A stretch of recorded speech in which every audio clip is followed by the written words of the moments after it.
Hello hi नमस्कार जय जगन्नाथ। तो आशा करुँच आप समस्ते बहुत भल थे, मु भी बहुत भलरे अच्छी। तो सांग मैंने देखो जमती कि 2-3 दिन है वर्षा लगातार लगी रही, तो सी छाड़बार ना ही धरुनी। तो छाड़ वर्षा तो ता बाटर हम आम ए जा आम कम करने।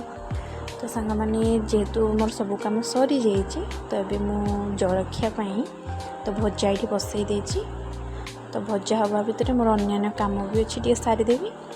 तो ये भजाटा फास्ट टे देखीदेवी,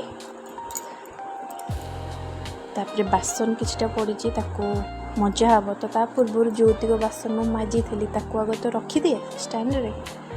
तो आग प्रथम जो बासन मजा है स्टैंड रे रखीदबा, तापर धीरे धीरे काम करवा।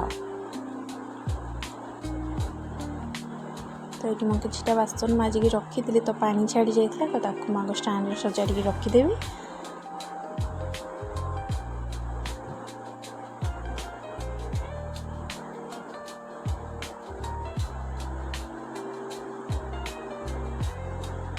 घरे हाउस वाइफ मान काम के बड़ी पड़ेनी, जदि आम मन दे करवा तो सब काम आराम से भी हो।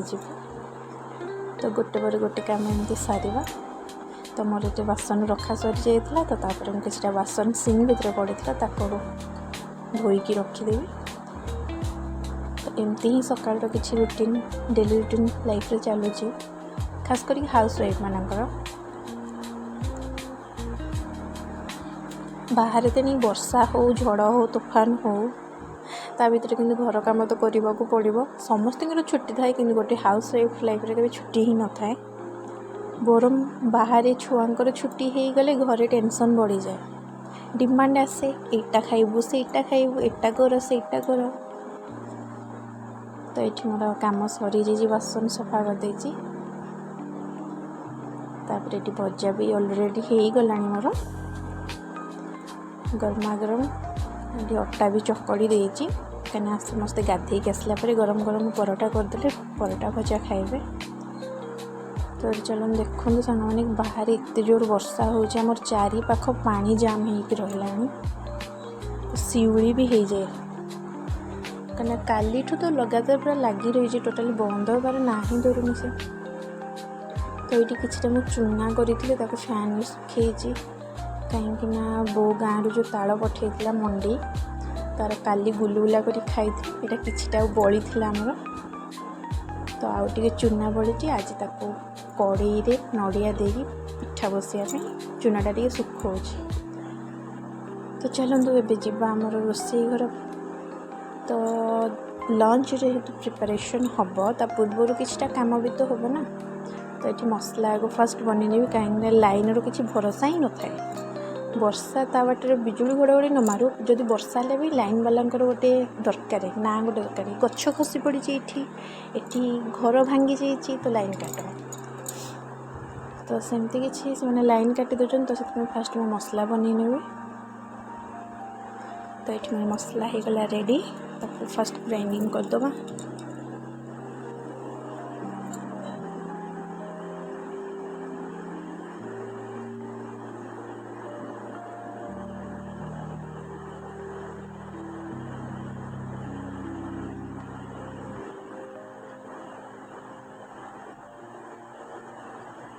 सांग मैंने ग्राइंडर जदि लाइफ न था कौन करते मनीष। अवश्य आगुरी भी लोक मैंने चलुले, कि आमर जेहेतु अभ्यास हो गलानी ग्राइंडर से ग्राइंडरटा सहज भी हो जल्दी हो जाऊँ गोटे जिनस। कि शिल बटाटा बहुत टेस्ट ही लगे खाଇବା, तार मसला शिलर जो बटा हो तार जो रोसई हुए तार टेस्ट ही अलग थाए। जेहेतु आम टे कर्मकोड़िया हो गले आजिकल, तो से चटपटा से केमती हो गोटे काम। तो ये मोर मसला हो जाता, हजबैंड ये गाधे पलि आसते, तो परोटा बनाऊँगी।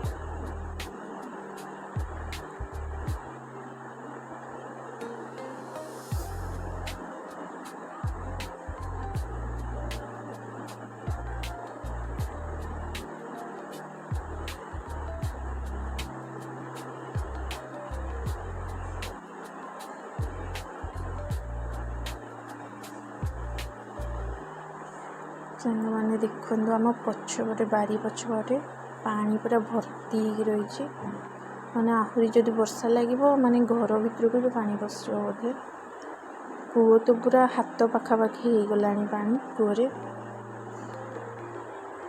तो पुणी लंच प्रिपेयर करने पलि आसली कहीं जलखिया समस्ते खाई सारे तो ये भात पानी बसई तो चाउल पकईदेली तो सेपटे डाली बसई देची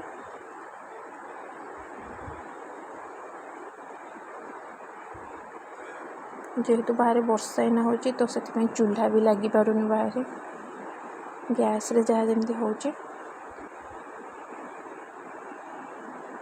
चूल्हा गले कौन गैस रे आउ दुटा जिनस जल्दी हो जेहेतु भात और डाली दुटा बसला बेलू गैस रे टिके टाइम लगुच रोषेई में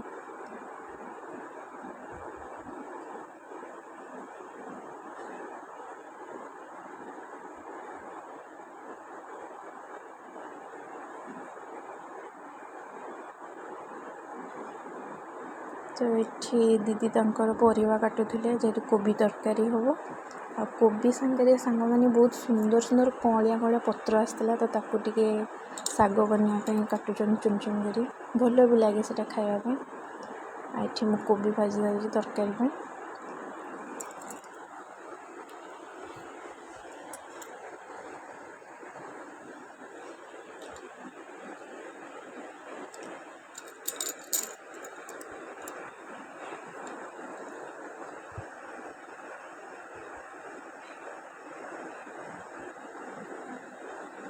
सांग मैंने मो भिडियोटी भल लगे ना प्लीज़ मत सपोर्ट करूँ लाइक करूँ शेयर करूँ सब्सक्राइब करूँ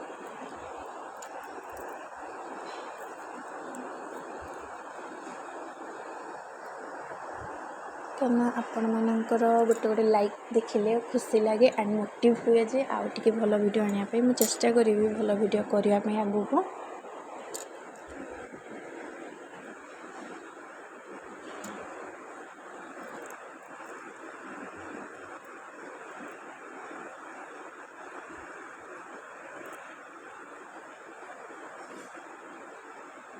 तो ये शाग तरकारी तो हो सारा दीदी शाग ये बनई देते आ कलर आलू भुजिया भी होता